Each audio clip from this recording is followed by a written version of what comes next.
ওমরে ফারুক রাদিয়াল্লাহু তাআলা আন, আল্লাহর এত ভয়, দিনের বেলা বিচার করে, রাতের বেলা ঘুরে ঘুরে এলাকার খবর নেয়, আমার এলাকার মানুষের কি হালাত। খবর নিতে গিয়ে দেখে এক জঙ্গলের মধ্যে ঘর, ঘরের মধ্যে বাতি জ্বলে, মহিলাদের কণ্ঠের আওয়াজ।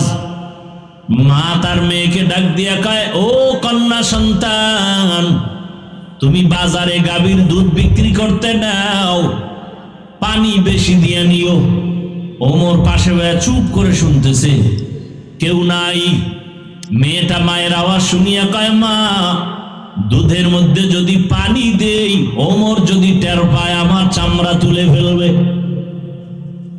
ওমর কই? কথা কয় না।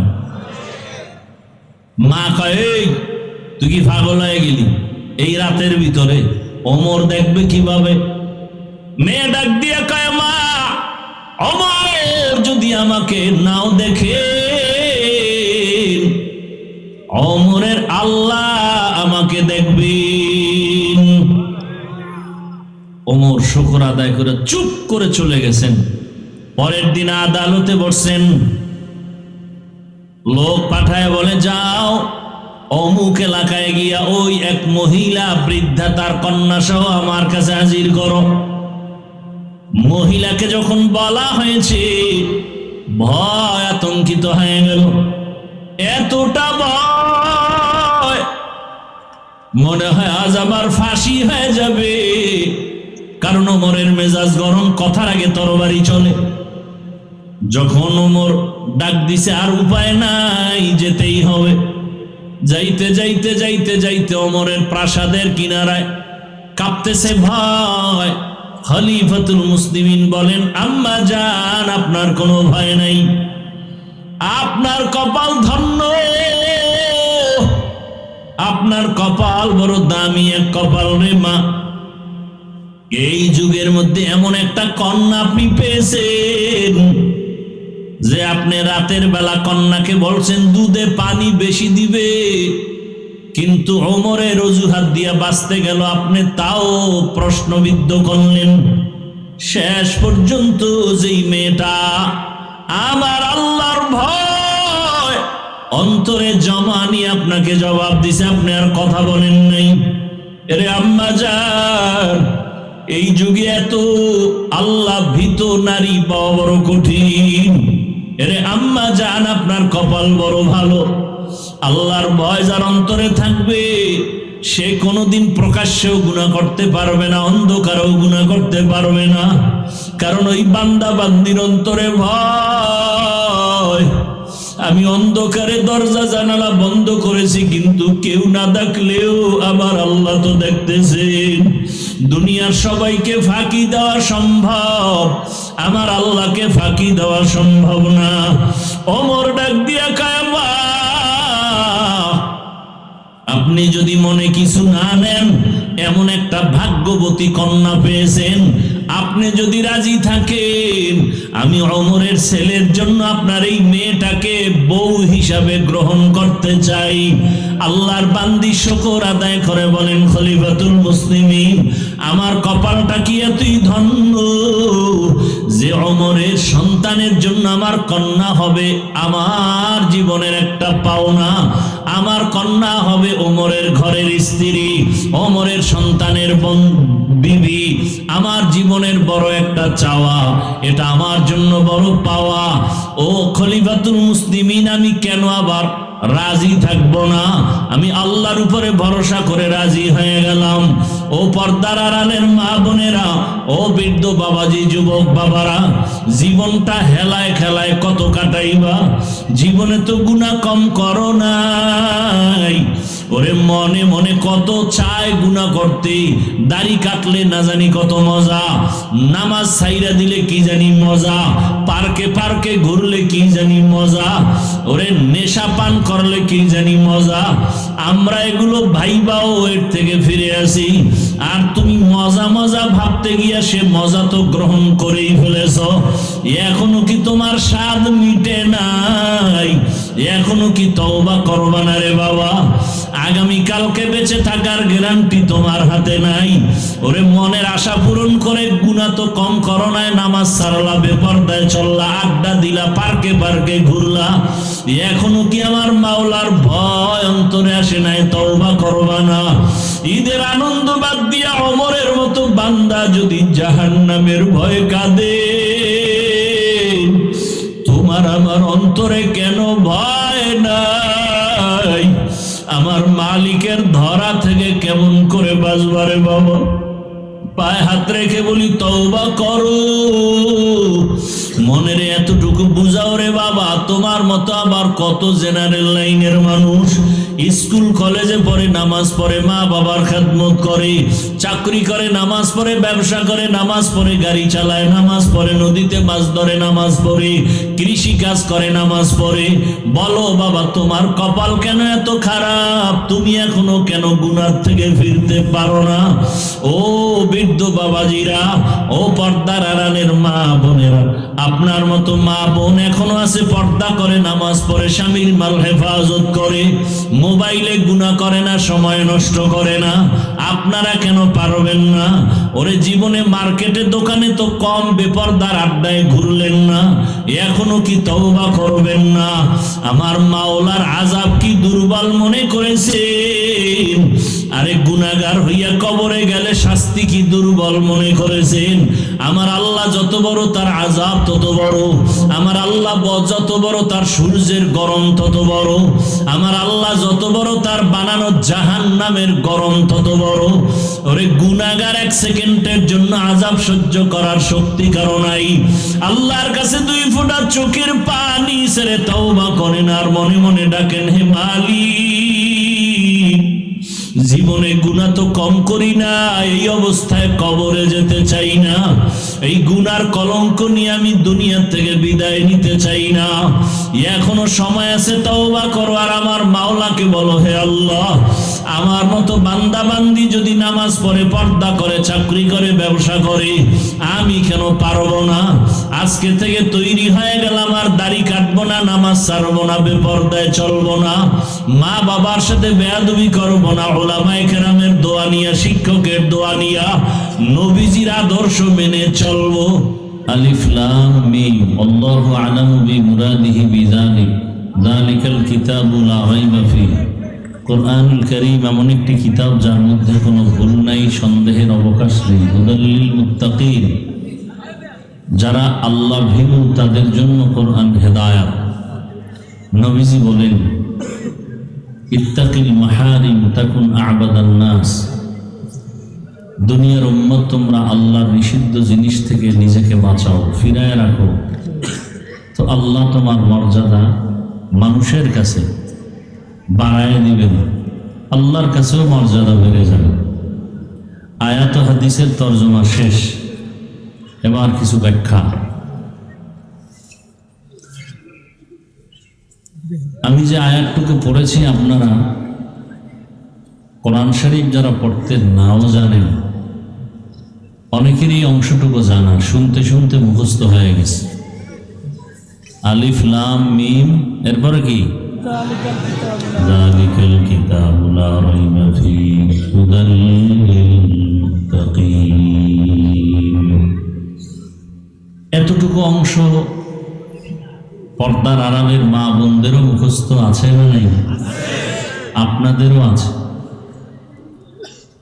এখানে অনেক আলোচনা, যা এক রাত কেন একাধিক রাতে আলোচনা করলেও শেষ করা, এবং কয়েকটা ধারার উপরে আলোচনা।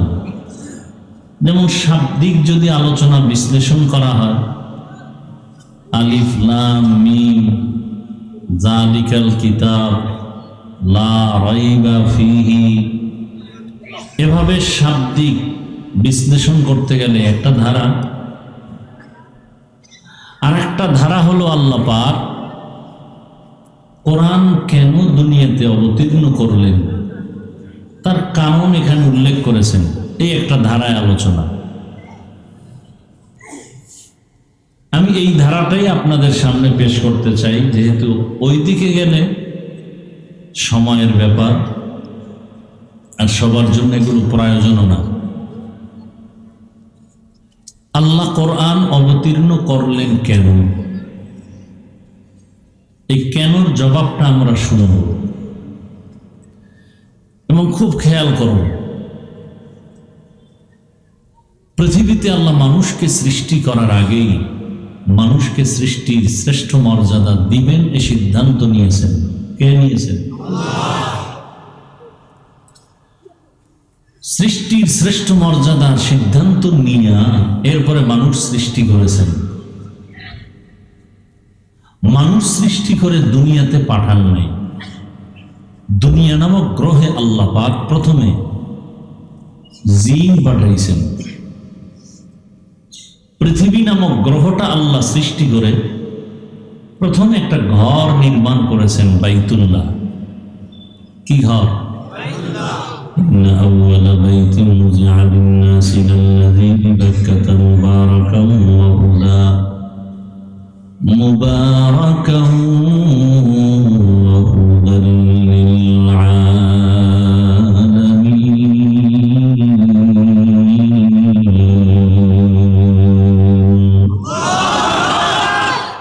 পৃথিবী নামক গ্রহ সৃষ্টির পরেই আল্লাহ ঘর নির্মাণ করলেন বাইতুল্লাহ বাক্কা নগরীর মধ্যে। বাকি মিম দ্বারা পরিবর্তন করার পরে কি হয়ে গেছে? মক্কা হয়ে গেছে। আল্লাহ পাক রব্বুল আলামিন কেন এই ঘর বানাইলেন? হুদাল্লিল আলামিন, হেদায়েতের ঘর, ইবাদতের ঘর। বলেন তো এই ঘরটা প্রথমে পৃথিবীর দ্বিতীয় ঘর না প্রথম ঘর? বসবাসের ঘর না ইবাদতের ঘর? ইবাদত করবে কারা? মানুষ। তো মানুষ দুনিয়াতে আসবেন সৃষ্টির শ্রেষ্ঠ এদের বসবাসের ঘর না করে আল্লাহ ইবাদতের ঘর আগে করলেন কেন? মুফাসসিরিনে কেরাম বলেন দুনিয়া মানুষের জন্য থাকার জায়গা না, বসবাসের জায়গা না। হুব্বুদ দুনিয়া রাসু কুল্লি খাতিআ,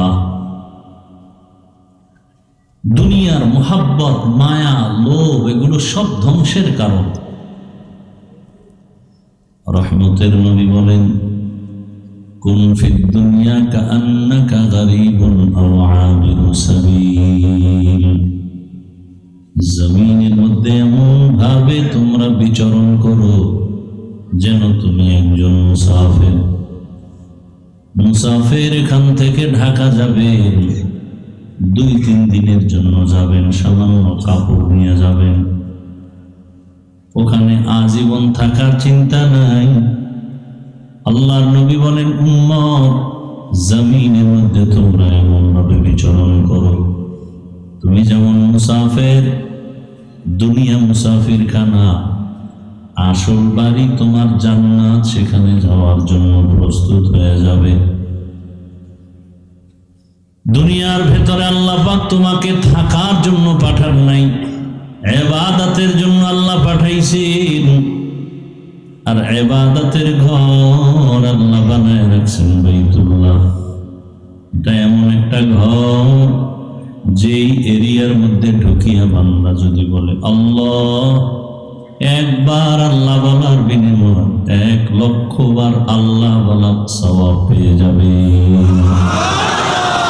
আতিনা ফি দারে দুনিয়া না হাসান, আতিনা ফি দারে উকবা না হাসান, ইয়া গিয়াসাল মুস্তাগীসিন ইহদিনা লাফতিখারা বিল উলুমি ওয়াল গিনা।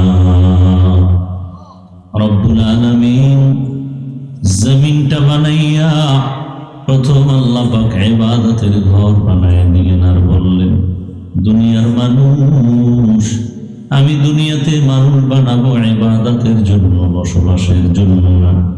দুনিয়া মানুষ করবে ইবাদত, বসবাসের জন্য আমি বানায় রাখছি চিরস্থায়ী শান্তির ঠিকানা জান্নাত। ওই জান্নাত পাবে কারা? দুনিয়াতে ইবাদত করবে যারা। নূরের সৃষ্টি ফেরেশতাকে আল্লাহ পাক শ্রেষ্ঠ মর্যাদা দান করেন নাই। আগুনের সৃষ্টি জিনকে আল্লাহ শ্রেষ্ঠ মর্যাদা দান করেন নাই। মাটির সৃষ্টি মানুষকে আল্লাহ শ্রেষ্ঠ মর্যাদা দান করেছেন। আল্লাহ বলেন, হে মানুষ, জমিনে তোমরা তোমাদের মর্যাদা ঠিক রেখে চলার জন্য আমি আল্লাহ নিজের পক্ষ থেকে দয়ার নজরে দুইটা ব্যবস্থাও রেখে দিলাম।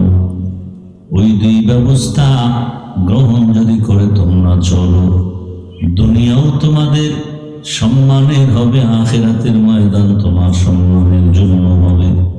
ওই দুই ব্যবস্থার এক ব্যবস্থার নাম রিজালুল্লাহ, আর একটা ব্যবস্থার নাম হলো কিতাবুল্লাহ। আল্লাহর বানানো, সিলেকশন করা, নির্বাচিত করা ব্যক্তি। আর একটা ব্যবস্থা হলো আল্লাহর পক্ষ থেকে নির্দিষ্ট করা কিতাব। যত ব্যক্তি আল্লাহ দান করেছেন মানুষের হেদায়াতের জন্য, যত কিতাব আল্লাহ দান করেছেন মানুষের হেদায়াতের জন্য, যত ব্যক্তি আল্লাহ দিয়েছেন সব ব্যক্তিদের মধ্যে শ্রেষ্ঠ ব্যক্তি রাহমাতুল লিল আলামিন। আর যত কিতাব দান করেছেন সব কিতাবের ভেতরে শ্রেষ্ঠ কিতাব হলো কোরআন কারীম। শ্রেষ্ঠ ব্যক্তিকে গেল 1 মিনিটে শেষ। 1 মিনিট বয়ান ভুলে গেছে, কি বয়ান শুনে। আল্লাহ যত ব্যক্তি দিলেন শ্রেষ্ঠ ব্যক্তি রাহমাতুল লিল আলামিন, যত কিতাব দিলেন শ্রেষ্ঠ কিতাব হলো কোরআনুল কারীম। শ্রেষ্ঠ ব্যক্তি রহমতের নবী। কেমন শ্রেষ্ঠ, যে শ্রেষ্ঠত্বের কোনো তুলনা। আল্লাহ পাক যেমন এক, ওই আল্লাহর মতো আর একজন আল্লাহ নাই। ঠিক আমার রহমতের নবীও এক, ওই নবীর মতো কোনো নবী নাই। ওই আল্লাহকে আল্লাহ কোরআন, আল্লাহর নবীকে কোরআন দিলেন, এমন একটা কিতাব কোরআনুল কারীম, যে কিতাবের মতো কোনো কিতাব নাই। কেমন আমার আল্লাহ, যে আল্লাহর মধ্যে কোনো মিথ্যা নাই। কেমন শ্রেষ্ঠ নবী, যে নবীর মধ্যে কোনো মিথ্যা নাই। কেমন কিতাব, শ্রেষ্ঠ কিতাব কোরআন, যে কিতাবে কোনো ভুল, কোনো মিথ্যার অবকাশ নেই। কেমন আমার আল্লাহ, যে আল্লাহর মতো দ্বিতীয় কোনো ক্ষমতাওয়ালা কেউ নেই, যার কোনো উদাহরণ নাই। তার মহাব্বতের বানানো শ্রেষ্ঠ নবী কেমন, যার দ্বিতীয় কোনো উদাহরণ নাই। কেমন কিতাব আল্লাহ দিয়েছেন, যে কিতাবের মতো কোনো কিতাব নাই। এমন কিছু দেওয়ার সব কারণ হলো হেদায়াত। আল্লাহ তাআলা বলেন, আমি তোমাদের শ্রেষ্ঠত্ব ঠিক রাখার জন্য দুইটা বিষয় দিলাম। এই দুই জিনিস ধরে রাখলে তোমাদের জমিনে ইজ্জত সম্মান যাবেও না, আখিরাতের ময়দানে তোমরা বিনা হিসাবে জান্নাতে চলে যাবে। এক ব্যবস্থা ব্যক্তি, দ্বিতীয় ব্যবস্থা কোরআন। বর্তমানে রহমতের নবীও নাই, তবে কোরআন আমাদের কাছে আছে। বিদায় বেলা রহমতের নবী বলেছেন, কোনো পেরেশানি নাই। قال رسول الله صلى الله عليه وآله وسلم تركت فيكم أمرين لن تضلوا ما تمسكتم بهما كتاب الله وسنة رسوله। রহমতের নবী বলেন, আমি বিদায় বেলা দুই জিনিস রেখে গেলাম, আকরাইয়া যদি ধরো।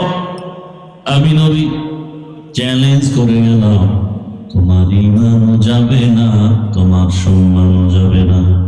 ওই দুইয়ের এক হলো আল্লাহর কিতাব কোরআনুল কারীম, আর আমি রহমতের নবীর পক্ষ থেকে হলো আমার আদর্শ সুন্নাত।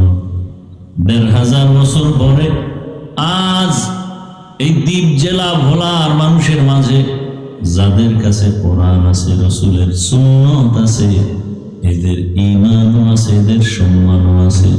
এই দুই জিনিস যার কাছে যত পার্সেন্ট নাই, তার কাছে তত পার্সেন্ট ঈমানও নাই, সম্মানও নাই। আল্লাহ তাআলা কোরআন দিলেন হেদায়াতের জন্য। কাদের জন্য হেদায়াত? আমার তেলাওয়াতকৃত আয়াতে আল্লাহ বলেন হুদাল লিল মুত্তাকিন, মুত্তাকি যারা তাদের জন্য হেদায়াত। আল্লাহ কোরআন কেন দিলেন তার আরেকটা কারণ আরেক আয়াতে আল্লাহ বলেন শাহরু রমাদান আল্লাযী উনজিলা ফীহিল কুরআন হুদাল লিন-নাস ওয়া বাইয়িনাতিম মিনাল হুদা ওয়াল ফুরকান। আল্লাহ বলেন রমজানে কোরআন অবতীর্ণ করেছি গোটা জগতের মানুষের হেদায়েতের জন্য। এখানে প্রথমে হেদায়াত সমস্ত মানুষ। আগের আয়াত আমার খুতবার মধ্যে যেটা পড়েছি সেখানে বলছেন হেদায়াত পাবে কারা? যারা মুত্তাকি, তারা আর কেউ না। প্রশ্ন সব জায়গায় রেডি, খেয়াল করেন। আল্লাহ কোরআন অবতীর্ণ কেন করেছেন? আর এক আয়াতে আল্লাহ বলেন সূরা ইসরার ভেতরে ওয়ানুনাজ্জিলু মিনাল কুরআন মা হুয়া শিফাউন ওয়া রাহমাতুল লিল মুমিনিন। আল্লাহ বলেন আমি কোরআন থেকে বার অবতীর্ণ করলাম ঔষধ। নাজ্জালনাও মানে অবতীর্ণ করা, আনজালনাও মানে অবতীর্ণ করা। অনুনাজ্জিল বারবার অবতীর্ণ করার নাম নাজ্জালনা, আর আনজালনা মানে একবারে অবতীর্ণ করা। ইন্না আনজালনাহু ফি লাইলাতিল কদর, একেবারে আল্লাহ কোরআন অবতীর্ণ করলেন। আর অনুনাজ্জিলু মানে বারবার আল্লাহ অবতীর্ণ করেছেন। ঔষধ, মানুষ ঔষধ কি একবার খায় না? বারবার। এজন্য আল্লাহ বলেন আমি বারবার কোরআন থেকে ঔষধ অবতীর্ণ করেছি। মুমিনদের জন্য এটা রহমত। তাহলে কোরআন হলো দুনিয়ার মানুষের ঔষধ। এবার আমাকে বলেন ঔষধ যারা সেবন করে এরা সুস্থ নাকি অসুস্থ? তাহলে কোরআন আল্লাহ কেন অবতীর্ণ করেছেন? এর তিনটা কথা এখানে পেলাম। এক নাম্বার কথা হলো মুত্তাকিনদের জন্য কোরআন। দ্বিতীয় কথা গোটা দুনিয়ার মানুষের জন্য কোরআন হেদায়াত। তৃতীয় কথা গোটা দুনিয়ার মানুষের জন্য কোরআন ঔষধ। ঔষধ সেবন করে যারা অসুস্থ, দুনিয়ার মানুষ কি অসুস্থ বলে? হ্যাঁ। কেন বলে? এরা আল্লাহ চিনে না, নবী চিনে না, কোরআন বুঝে না, ঈমান নাই। ঔষধের নাম কি বলেন না কেন? কোরআন এমন একটা ঔষধ, শরীরের জন্য ঔষধ, রূহের জন্য ঔষধ। কত ডাক্তার কত রোগীর বিদায় দিয়া দেয়, মনে যা চায় খায়া দাও আর বাঁচবে না।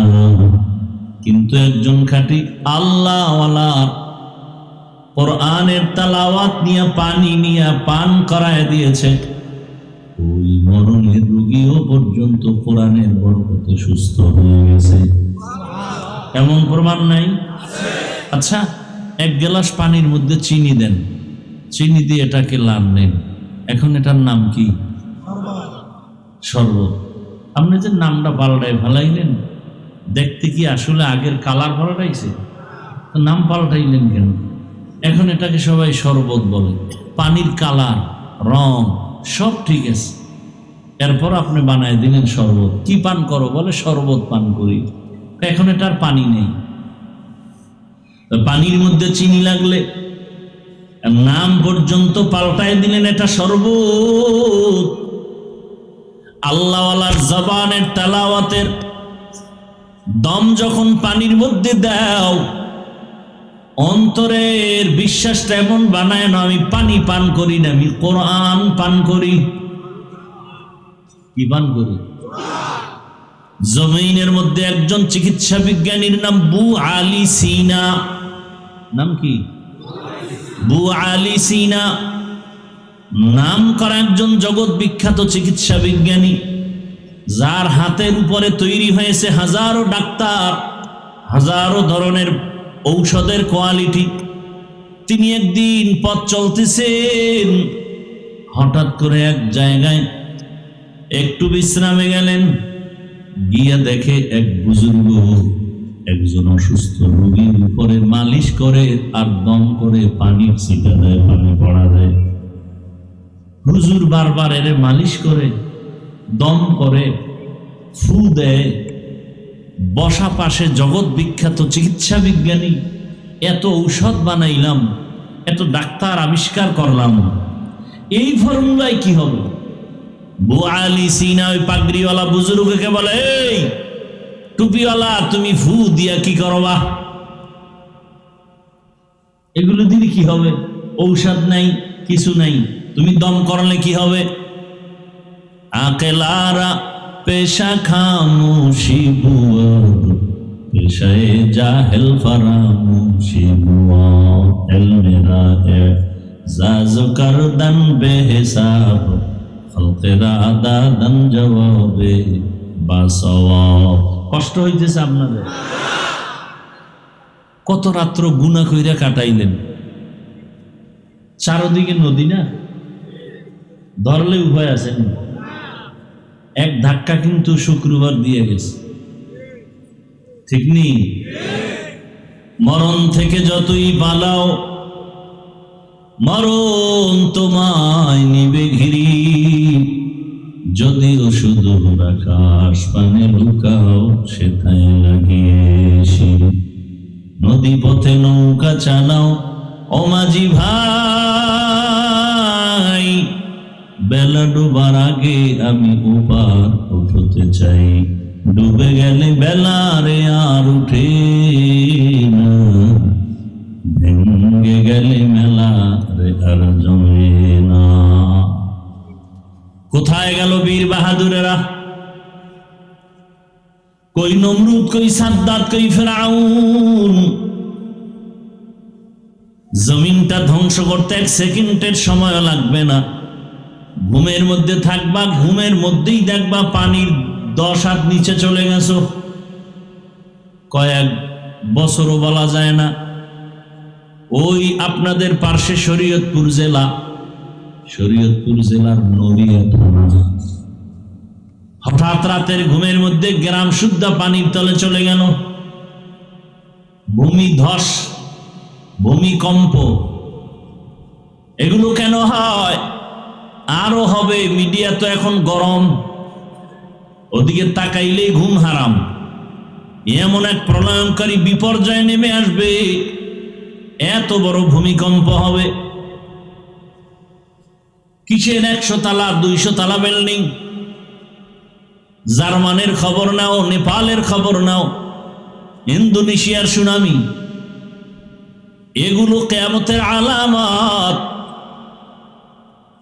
মানুষ যখন গুনাহ করবে, গুনাহকে গুনাহ মনে করবে না, প্রতিযোগিতা দিয়ে গুনাহ করবে, নাচ গান করবে পাল্লা দিয়া, যাত্রার পালা, জুয়ার আড্ডা, তাসের আড্ডা, ক্যারামবোর্ড, লুড্ডু, কিছু এগুলো গুনাহ মনে করে কেউ? ক্যারামবোর্ড খেলে গুনাহ মনে করে? লুড্ডু খেলে গুনাহ মনে করে? এরপরে আরো মারাত্মক জেনা। মায়ও দেখতেছে, বাবাও দেখতেছে, আমার মেয়েটার সাথে একটা ছেলে কথা বলে, বাধা দেয় না, কারণ এটিও তো ওই রাস্তার ফকির। কারণ বাপ ভালো হলে মা ভালো হবে, গাছ ভালো হলে ফল ভালো হবে। জানে মা বাবা বাধা দেয় না, কারণ তারা ওই পথের পথিক। জেনা ব্যভিচার চলে ঘরে ঘরে, বড় কঠিন হালাত। স্বামীও জেনার রাস্তায় দৌড়ায়, স্ত্রী আর এক রাস্তায় দৌড়ায়। পরশুদিন কিতাবে দেখলাম, এক আল্লাহর বান্দা বাজারে গেছেন, বাজার থেকে আইসা ঘরের মধ্যে এসে ঘরে ঢুকে দেখে তার বিবি কান্না করে, হাউমাউ করে কান্না করে, গড়াগড়ি খায়। স্বামী জিজ্ঞাসা করে, বিবি কি ব্যাপার? আমি বাজারে গেলাম, আসতে না আসতে কি হয়ে গেল, কেন কান্না করো? বলে, সর্বনাশ, আমার জীবনটা বিপন্ন, লজ্জায় তোমার সামনে আমি মুখ দেখাবো কেমনে, সেই লজ্জায় কান্না করি। কেন বলো?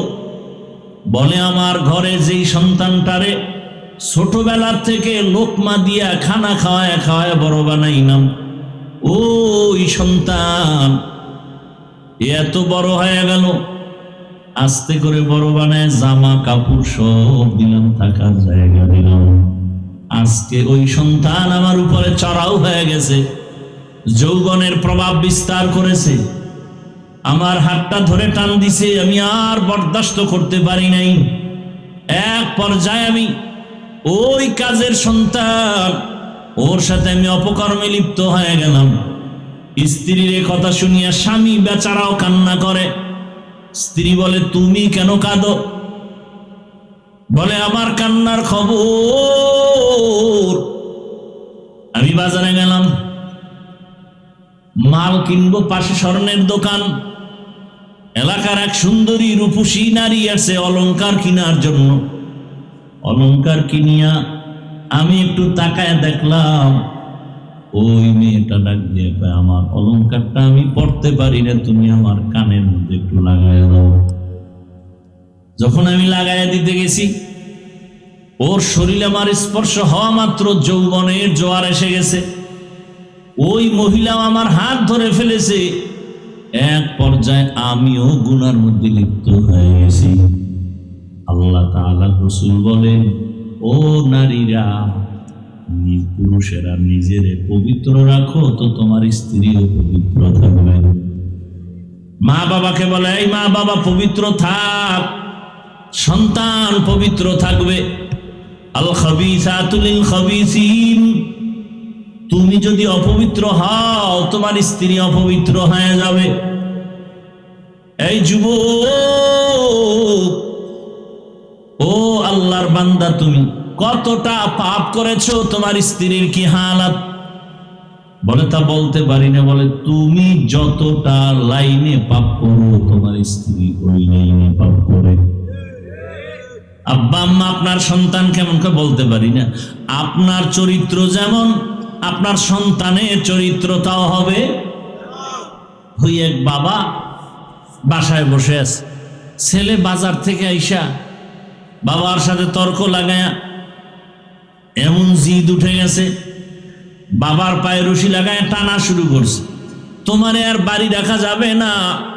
সন্তান বাবার পায়ে রশি লাগায় টানিয়া টানিয়া যখন রাস্তার বাহিরে ফেলে দেয়, টানতে টানতে একটা জায়গায় যাওয়ার পর বাপ বলে, আর টানিস না। কেন?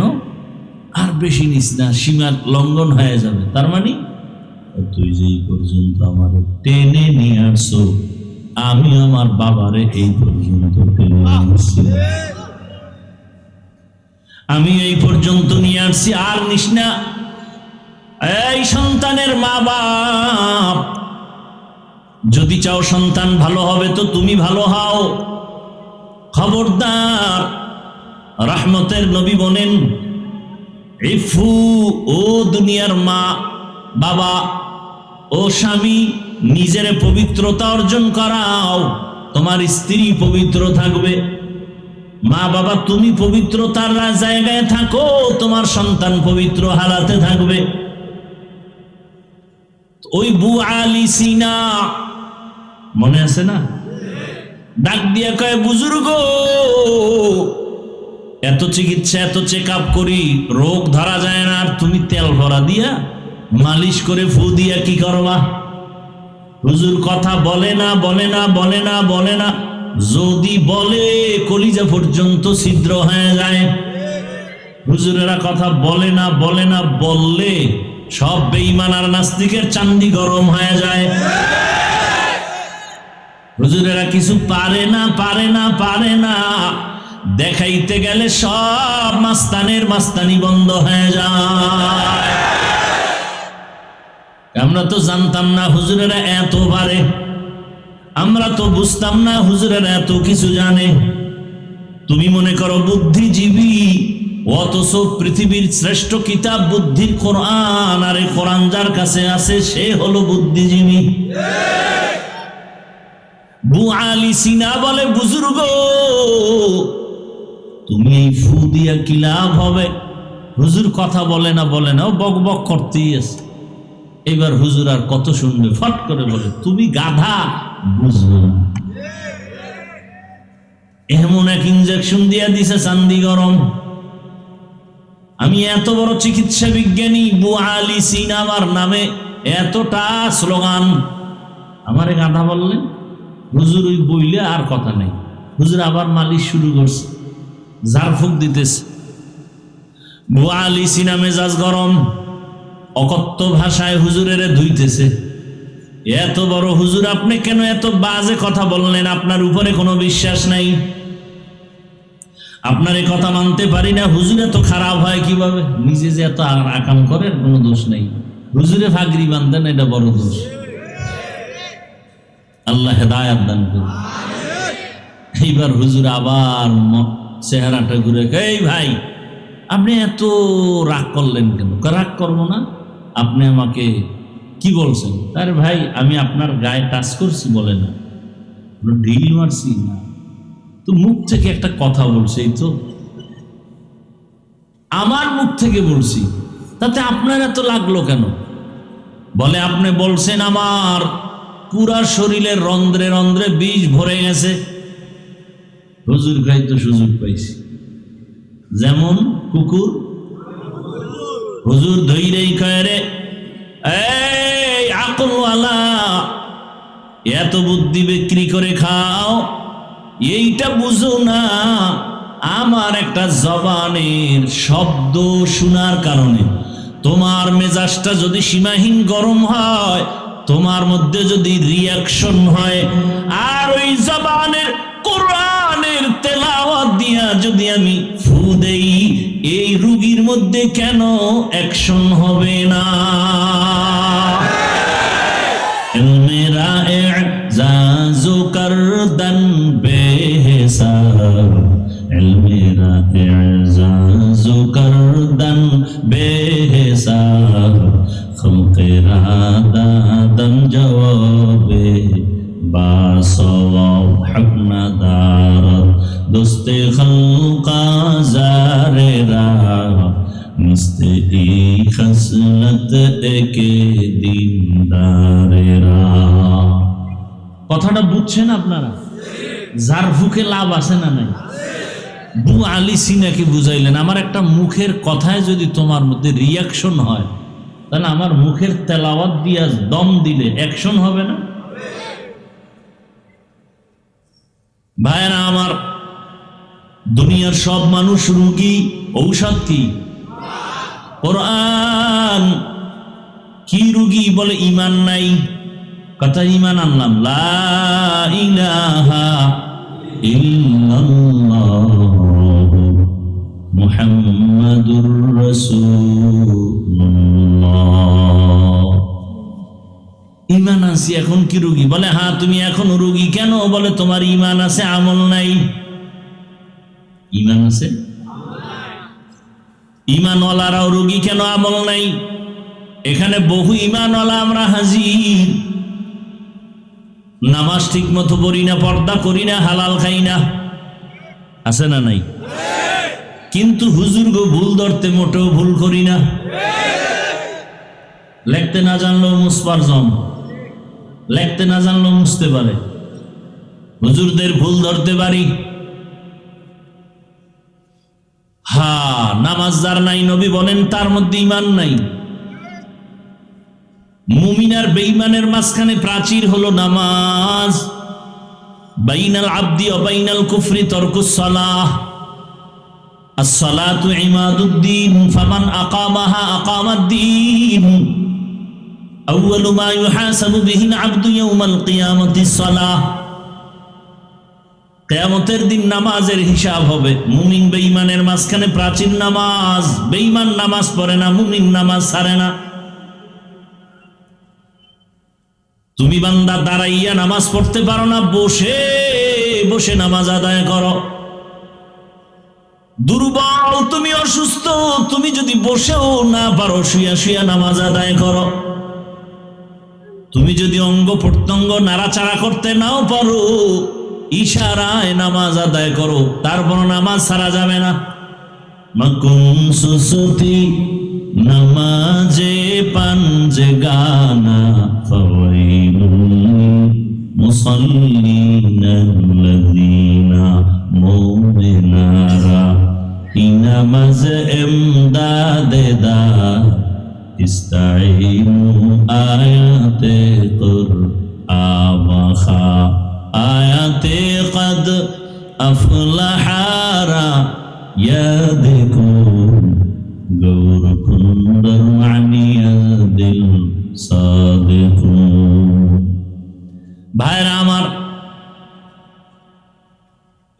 ইমানওয়ালারা রোগী কেন বলে? আমল নাই।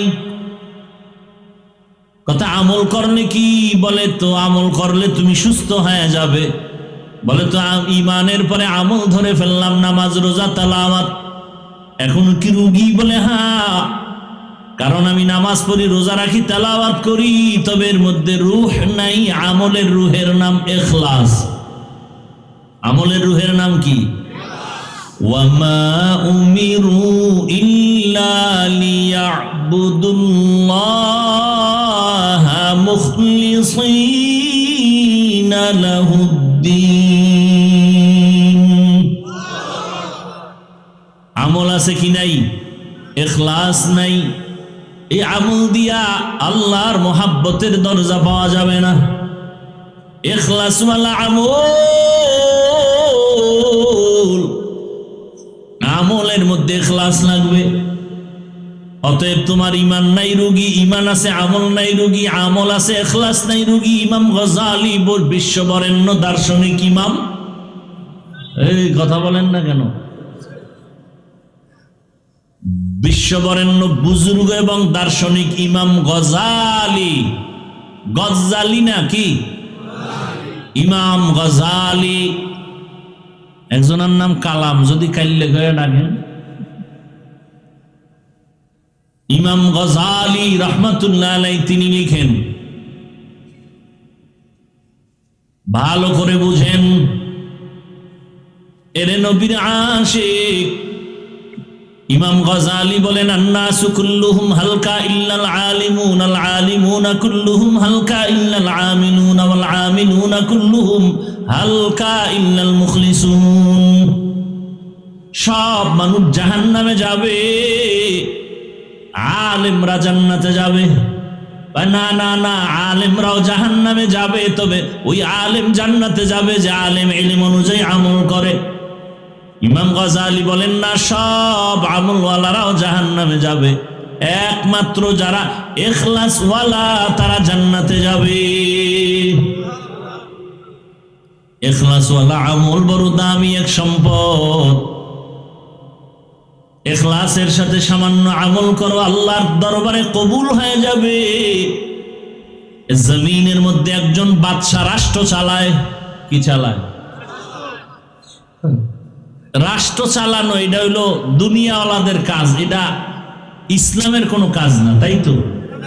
এই কথা বলেন। আমগো ইসলামটা কি রাষ্ট্রের ব্যাপারে দুর্বল? আমাদের কোরআনে কি রাষ্ট্রের ব্যাপারে সমাধান নাই? আরে আমার আল্লাহ কি এত দুর্বল?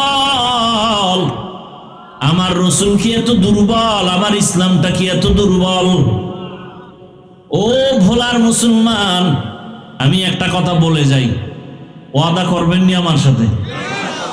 যুবকদেরকে বলছি, ওয়াদা করবানি? ভাই, বাবার কথা সব সন্তানরা ঠিক মতো মানে না, মাঝে মাঝে বাবার সাথে তর্ক হয় না? হয় না? সন্তান বাবার সাথে খেয়াল করিয়েন, বাবার সাথে তর্ক হয় ঠিক, তবে বাবারে কেউ গালি দিলে মেনে নিবে? বলেন। বলার মানুষ পায়ে হাত রেখে বলছি, যদি কোন নিচে নাইমা ধর, বলেন আমি নিচে নাইমা আসি। ওয়াদাটা করবেন একুরেট ভাবে। সেটা হলো, আপনি নামাজ পড়তে পারেন না, এরকম আসি না আমরা? অনেকে নামাজ পড়ি আবার পড়ি না, রোজা রাখি আবার রাখি না, তেলাওয়াত করি আবার করি না। ইসলামটা মানি, তবে পরিপূর্ণ আমল করতে পারি না। তাহলে বাবার সাথে মাঝে মাঝে তর্ক হয়, কিন্তু বাবারে গালি দিলে মেনে নেই না। ঠিক ও ভোলার মুসলমান, ইসলামটা তুমি যদিও ঠিক মতো আমল করতে পারো না, নামাজ পড়তে পারো না, দাঁড়িয়ে রাখতে পারো না, কিন্তু তোমার সামনে যদি কোনো মায়ের সন্তান আমার ইসলাম নিয়ে কটূক্তি করে, আমার আল্লাহ নিয়ে, রসুল নিয়ে, কোরআন নিয়ে যদি বাজে কথা বলে, ইসলামের উপরে কোনো কলম ধরে, কলারটা ধইরা বলবি, বেঈমানের বাচ্চা সোজা হ। আমি নামাজ না পড়লেও ইসলামের বদনাম করবি, চামড়া তুলে ফেলা হবে।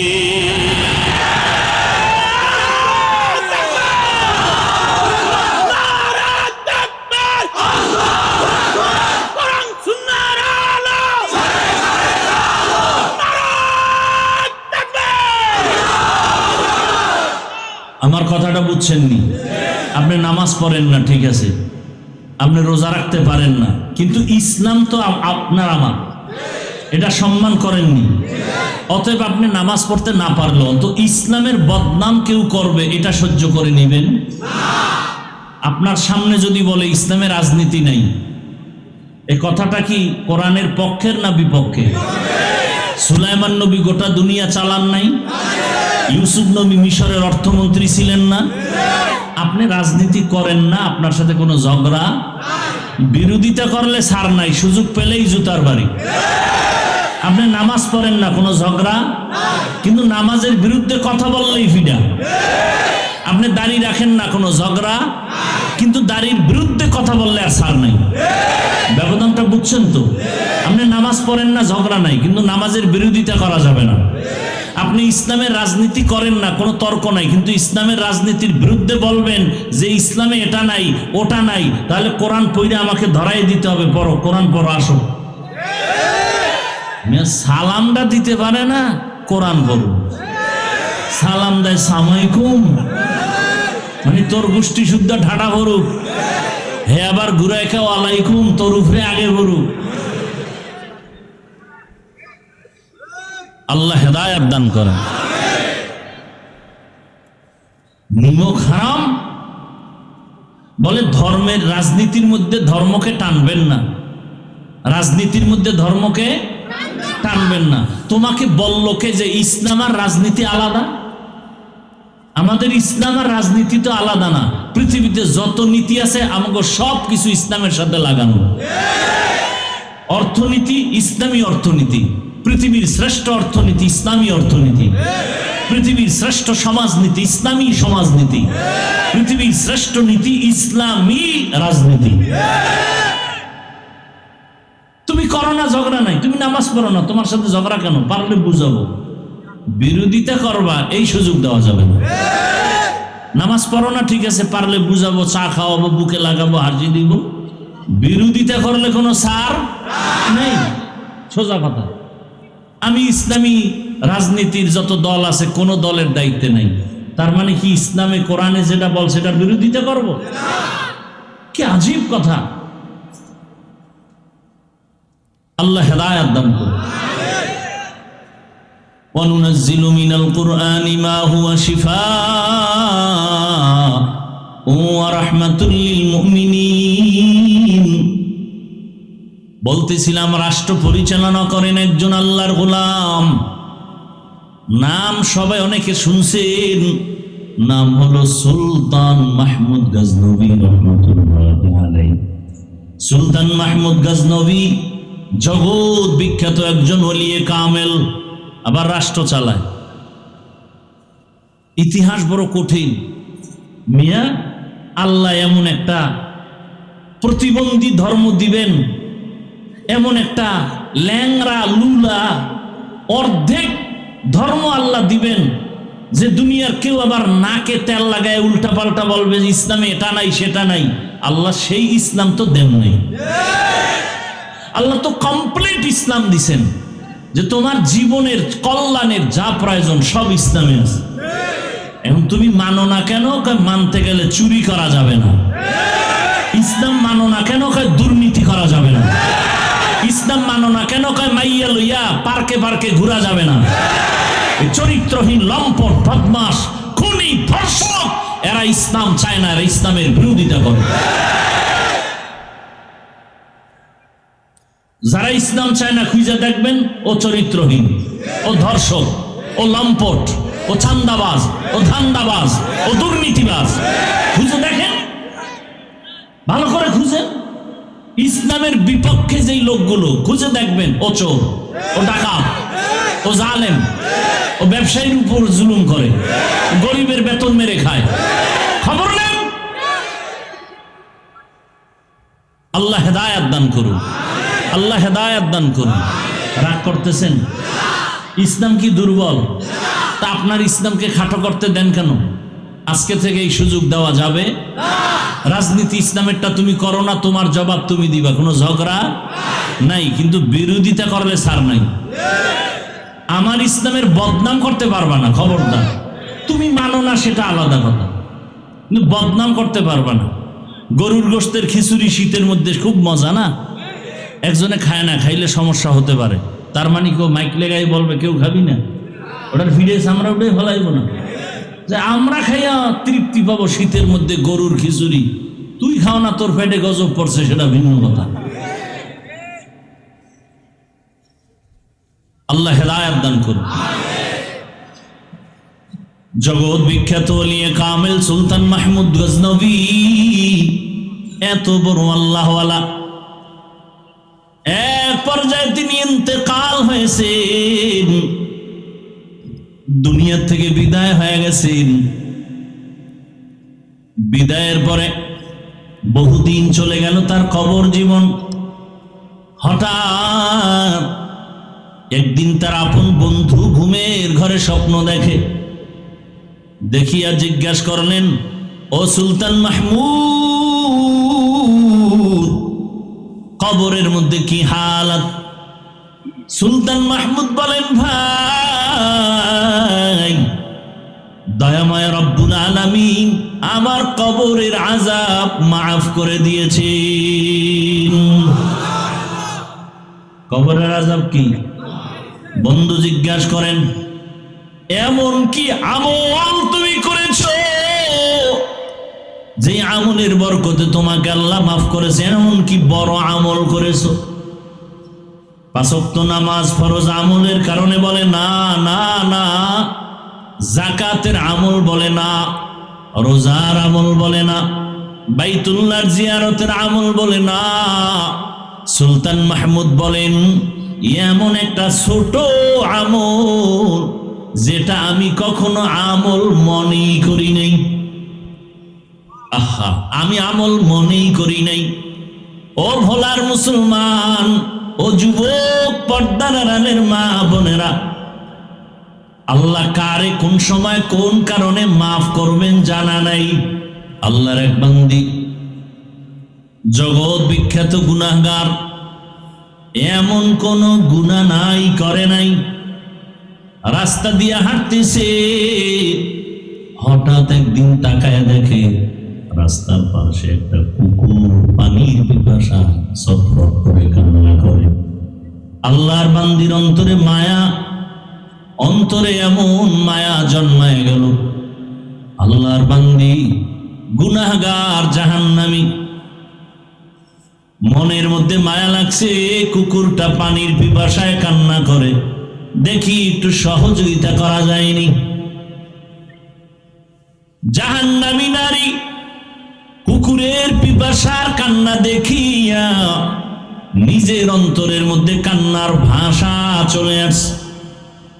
আল্লাহর বান্দি খুঁজতেছে কোথায় একটু পানি পাই, খুঁজতে খুঁজতে খুঁজতে খুঁজতে গিয়ে একটা পানির কূপ পেয়ে গেল। পানির কূপ পাইছে ঠিক, তবে পানি অনেক নিচে, উঠানোর পাত্র নাই, অনেক নিচে। কেমনে পানি উঠাবে? পেরেশান। আল্লাহর বান্দির অন্তরে বড় মায়া, একটা কুকুর পানির পিপাসায় কাঁদবে আর আমি মানুষ আরামে থাকবো, হতে পারে না। এর নামই মানুষ। রহমতের নবী বলেন, খায়রুন নাস মান ইয়ানফাউন নাস, জমিনে ভালো তো ওই ব্যক্তি যে অন্যের উপকার করে, ক্ষতি করে না। যদিও মহিলাটা জাহান্নামের আসামি। ও এলাকার মা বোনেরা, আপনাদের মর্যাদা এত বেশি আল্লাহ দান করেছেন, আপনারা নবীদের মায়ের মতো মা, সাহাবায়ে কেরামদের মায়ের মতো মা, আলেমদের মায়ের মতো মা। আজ এই মাদ্রাসার স্টেজে কত হাফেজে কোরআনের মাথায় পাগড়ি দেওয়া হলো, এদের সিনায় কোরআন জমা। খবর নিয়ে দেখেন, এদের মা বাবার মতো ঈদের আনন্দে আজ আর কেউ নাই। আরে আম্মা জান, আপনারা তো নবীদের স্ত্রীদের মতো দামি, আপনারা তো খাদিজা রাদিয়াল্লাহু আনহার মতো মা, ফাতেমা রাদিয়াল্লাহু আনহার মতোই নারী, আপনারা তো আয়েশা সিদ্দিকা রাদিয়াল্লাহু আনহার মতো নারী। আপনারা তো খাজা মাইনুদ্দিন চিশতি আজমিরির মায়ের মতোই মা, বড় পীর আব্দুল কাদের জিলানীর মায়ের মতো মা। আরে আম্মা জান, কয়দিনে দুনিয়ায় বাহাদুরি করবে? আল্লাহ যদি রাগ করিয়া সমুদ্রের পানিকে গরম বানায় দেয়, ভোলা জেলা পানির নিচে যাইতে 1 সেকেন্ডের সময়ও দেরি হবে না। এরে আম্মা জান, তাকায় দেখেন ওই আল্লাহর বান্দি এত গুনাহ করেছে, এলাকার সব মানুষ জানে ওই মহিলার মতো খারাপ চরিত্রহীনা কেউ নেই, কিন্তু অন্তরে মায়া। একটা কুকুরকে কষ্ট দেওয়া যায় না চোখের সামনে। মহিলা পানির কূপের কিনারায় যাইয়া পানি উঠাবার কোনো পাত্র নাই, কোথা থেকে পানি উঠাবে? আল্লাহর বান্দি চিন্তা করে হঠাৎ বুদ্ধি আসলো, ওই নারীর পায়ে ছিল চামড়ার মোজা। মোজাটা খুলিয়া ওই মোজার মধ্যে পানি নিয়ে পান করাবে সিদ্ধান্ত নিল। আল্লাহর কুদরত, মোজাটা যখন পানির কূপে ফেলতেছে, দেখে পানি আরো নিচে, মোজা দিয়েও পানি উঠানো যায় না। এখন এটার সাথে একটা রশি বাঁধা দরকার। কোথায় পাবে এই অচেনা পথ রশি পাবে? মেয়েটা আরো পেরেশান হয়ে গেল, আমি বুঝি ভালো কাজটা করতে পারবো না, কুকুরের পিপাসা নিবারণ করতে পারবো না। হাদিসের ঘটনা, নবীজি বলতেছেন, সাহাবায়ে কেরাম ওই জাহান্নামী নারী চিন্তায় পড়ে গেল। হঠাৎ বুদ্ধি এসে গেল, ওই নারীটার মাথায় একটা ওড়না পেঁচানো ছিল, বড় ওড়না। ওড়নার এক অংশ খুলিয়া ওই মুজার সাথে গিরা লাগায়া বেঁধে পানির ভেতরে দিয়া পানি উঠায় ফেলল। পানি উঠাইয়া দৌড়ায় গিয়া যখন কুকুরকে পান করায় দিল, কুকুর পানি পান করে ঠান্ডা কলিজায় ঘুমিয়ে গেছে। রহমতের নবী বলেন, ও সাহাবায়ে কেরাম, এই জাহান্নামী নারী কুকুরকে পানি পান করানো মাত্র হঠাৎ একটা গায়েবী আওয়াজ, অদৃশ্য থেকে একটা আওয়াজ, কে যেন বলতেছে, রে জাহান্নামী নারী, কুকুরকে পানি পান করিয়েছো, তোমার এর বরকতে জীবনের সব গুনাহগুলো ক্ষমা করে দেয়া হয়েছে। একটা কুকুরকে পানি পান করানো, এটা তো ফরজ অজিব কিছুই না, বড় কোনো আমল না, কিন্তু আল্লাহর বান্দি কুকুরটাকে পানি পান করানোর কারণে হাদিসের ঘটনা, আল্লাহ তাকে মাফ করে দিলেন। এজন্য নবী বলেন, ছোটখাটো আমলকে ছোট মনে করে ছাড়িয়ে দিও না, হতে পারে তোমার এই ছোট আমল নাজাতের দরজা খুলে যাবে। ছোট গুনাহকে গুনাহ না মনে করিও না, কারণ ছোটখাটো অন্যায়টাও আল্লাহর কাছে বড় হয়ে যাবে। নবীজি আর একটা ঘটনা বলেন, এক আল্লাহর বান্দি জীবনভর ভালো আমল করেছে, নারী ভালো আমল, ও আম্মা জানেরা, ভালো আমল করনেওয়ালা নারীর কি হালাত? ভালো ভালো আমল করে, বিসমিল্লাহ ছাড়া কোনো কাজ করে না, ওযুর সাথে থাকে, তেলাওয়াত করে, এত ভালো ভালো আমল করে, আজান হলে নামাজে দাঁড়ায় যায়।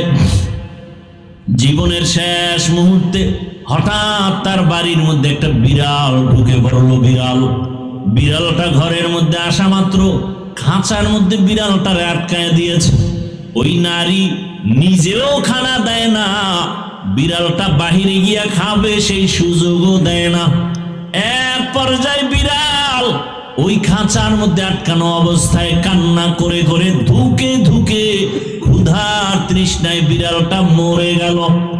নবীজি হাদিসে বলেন, ও সাহাবায়ে কেরাম, ওই বিড়ালটাকে এত পরিমাণ কষ্ট দেওয়ার কারণে কিছুক্ষণের মধ্যে একটা গায়েবী আওয়াজ আসছে, ও আল্লাহর বান্দি,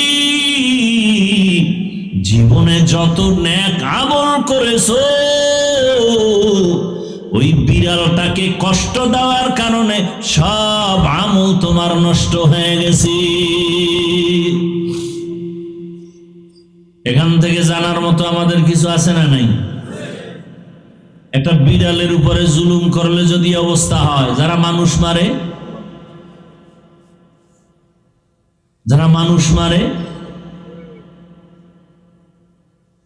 হক না দারদ দোস্তে খলকা জারেরা মিস্তে ই খসলত একে দিনদারেরা। আল্লাহ তাআলা কোরআন দিলেন ঔষধ হিসাবে। আর এক আয়াত পড়েছিলাম, আল্লাহ বলেন শাহরু রমাদানাল্লাযী উনজিলা ফীহিল কুরআন হুদাল লিন-নাস ওয়া বাইয়িনাতিন মিনাল হুদা ওয়াল ফুরকান। আল্লাহ এখানে বলেন সমস্ত দুনিয়ার মানুষের জন্য কোরআন হেদায়েত। প্রশ্ন হলো, দয়ার মালিক যদি সারা দুনিয়ার মানুষের জন্য কোরআন হেদায়েত হয়, তো দুনিয়ার মানুষ কেন হেদায়েত পেল না? দুনিয়ার মানুষ তো দূরের কথা, আমাদের আজকের মাহফিলের প্যান্ডেলের মানুষও তো সব হেদায়েত পায় নাই। হেদায়েত যদি পাইতো তো ফজরে কেন মসজিদে নাই, জোহরে কেন মসজিদে নাই? কেন নামাজ পড়ে মিথ্যা বলে, নামাজ পড়ে সুদের টাকায় ব্যবসা করে? এরম লোক এলাকায় নাই? সুদ হালাল না হারাম? ও আল্লাহ, আপনার ওয়াদা, কোরআন দিছেন দুনিয়ার সব মানুষের হেদায়েতের জন্য। দুনিয়ার সব মানুষ কেন হেদায়েত পায় না? আল্লাহর এই কথার জবাবে মুফাসসিরিন ইকরাম বলেন, দুনিয়ার মানুষ কেন হেদায়েত পায় না? জবাব হলো, দুনিয়ার সবাই হেদায়েত চায় না। হেদায়েত যে চাইছে সে পেয়ে গেছে। যেমন উদাহরণ, রহমতের নবীর চেহারা মোবারক একবার ভালোবাসার নজরে দেখলেই জাহান্নামের আগুন হারাম। সেই নবীর চেহারা একবার আর দুবার না, 13টা বছর পর্যন্ত দেখলো, বয়ান শুনলো, এরপরও কালেমা পড়লো না। হাতের মুষ্টির মধ্যে পাথর নিয়ে কয়, ভাতিজা মুহাম্মদ সাল্লাল্লাহু। বলতে পারে আমার হাতের মুষ্টিতে কি? নবীজি বলেন, চাচা আবু জাহাল। বলতে পারলে কি হবে? বলে, এখন কালেমা পড়বো, তোমাকে নবী মানব। নবী বলেন, আমি বলতে জানি না। কেন? বলে, আমি গাইবের মালিক না। গাইবের মালিক কে? আল্লাহ যেই কুদরতি ক্ষমতায় গায়েব জানেন, এই ক্ষমতায় দুনিয়ার আর কেউ গায়েব জানে না।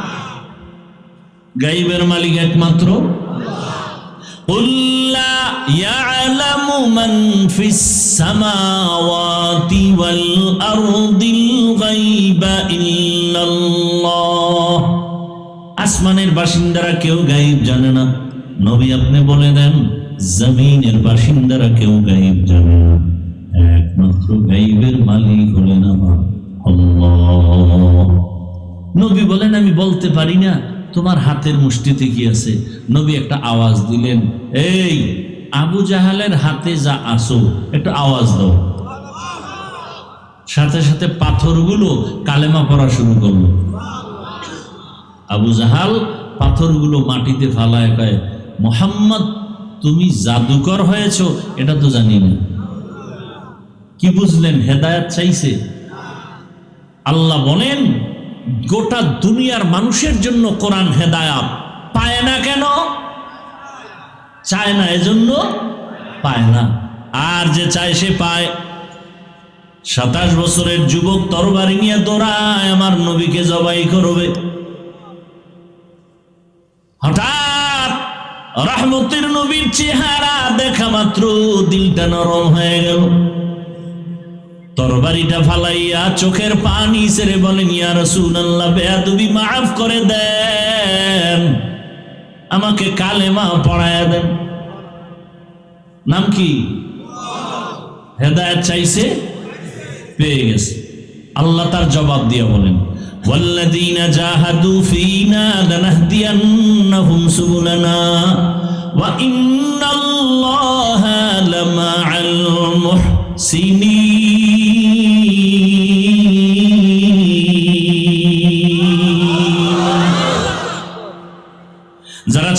পারবে আল্লাহকে পাওয়ার জন্য আল্লাহ তাদেরকে রাস্তা খুলে দিবেন, যাতে করে আল্লাহকে পেয়ে যায়। বহু রাস্তা খুলবেন। ওমরে ফারুক নবীকে জবাই করতে যায়, আল্লাহ তাকে এমন ভাবে কবুল করেছেন, এই ওমরের নাম শুনলে এখনো যেন কেমন দিলের মধ্যে ভয়। ওমর যেই পথে চলে শয়তান ওই পথে চলতে বড় ভয় পায়। আল্লাহ তাকে এমন ভাবে কবুল করেছেন, ঈদের দিন সবাই আনন্দ করে, বাড়ি বাড়ি দৌড়ায়, আর ওমরের মতো বান্দা দরজায় তালা দিয়া কান্না করে।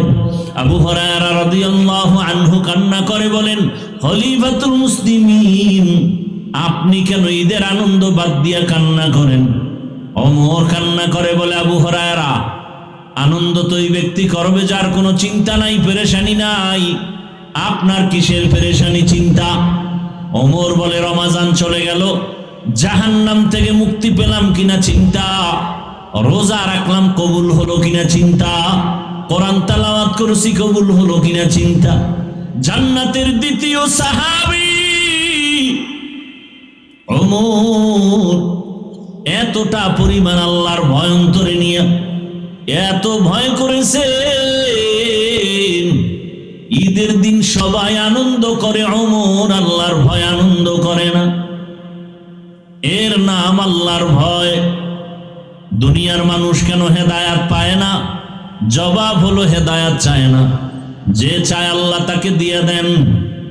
তেলাওয়াতকৃত আয়াতে আল্লাহ বলেন, হেদায়াত তারা পাবে যারা মুত্তাকিন। কোরআন তাদেরকেই পথ দেখাবে, কোরআন তারাই পড়তে পারবে, কোরআন তারাই জানতে পারবে, কোরআন তারাই বুঝতে পারবে যারা আল্লাহকে ভয় করে। এখান থেকে অনেক কথা, মুত্তাকি কারা? যারা গুনাহ করে না, গুনাহ থেকে নিজেরে বাঁচাইয়া চলে, এরা তো মুত্তাকি। মুত্তাকিরা তো এমনিই হেদায়েতের উপরে আছে, আবার কিসের হেদায়েত করবে? কোরআন। হুদাল লিল মুত্তাকিন, মুত্তাকিনরা তো হেদায়েতের উপরে আছে বিদায় মুত্তাকির উপাধি পেয়েছে, এদেরকে আবার কিসের হেদায়েত করবে? কোরআন। অনেক কথার জবাব হলো আল্লাহ পাক রব্বুল আলামিন বলেন, আমি হেদায়াত দিব, তার মানে ইস্তেকামতের মাকাম দান করব। আল ইস্তেকামাতু খায়রুম মিন আলফি কারামা। ইস্তেকামতের মূল্য একজন খাঁটি আল্লাহওয়ালার 1000 কারামত থেকে বড় দামি। নামাজে যারা দাঁড়াইছি আমরা হেদায়েতের উপর আসি না নাই? বলেন না কেন? এরপর আমরা বলি না ইহদিনাস সিরাতাল, আল্লাহ হেদায়েতের পথে আমাকে চালাও। আরে আমি তো হেদায়েতের পথেই আছি, আবার কেন বলি ইহদিনাস সিরাতাল মুস্তাকিম? বারবার বলি কেন? এর মানি হলো আল্লাহ তুমি ইস্তেকামতের মাকাম দান করো। আমি এখন মাওলানা হয়েছি, ইস্তেকামতের মাকাম যদি না পাই তো আমি লাইনচ্যুত হয়ে যেতে পারি, আমি রাস্তা থেকে ছিটকে পড়তে পারি। আমি তাকওয়ার উপরে আছি ঠিক, কিন্তু আমার লাইন ছুটে যেতে পারে।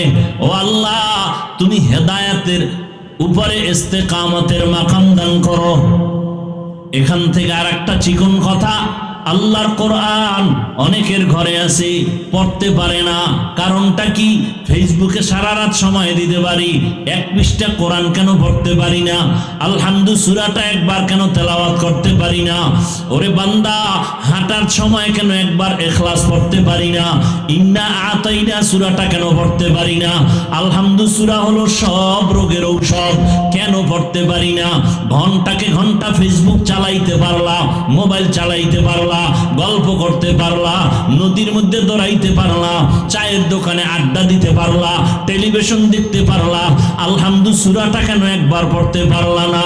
ইয়াকিন আর ভক্তি আর বিশ্বাস নিয়ে যদি বিসমিল্লাহ সহকারে 7 বার আলহামদু সূরা পড়িয়া এরপরে তুমি দরুদ আগে পরে দরুদ পড়ে পানিতে দম করে পান করো, সব রোগের ঔষধ।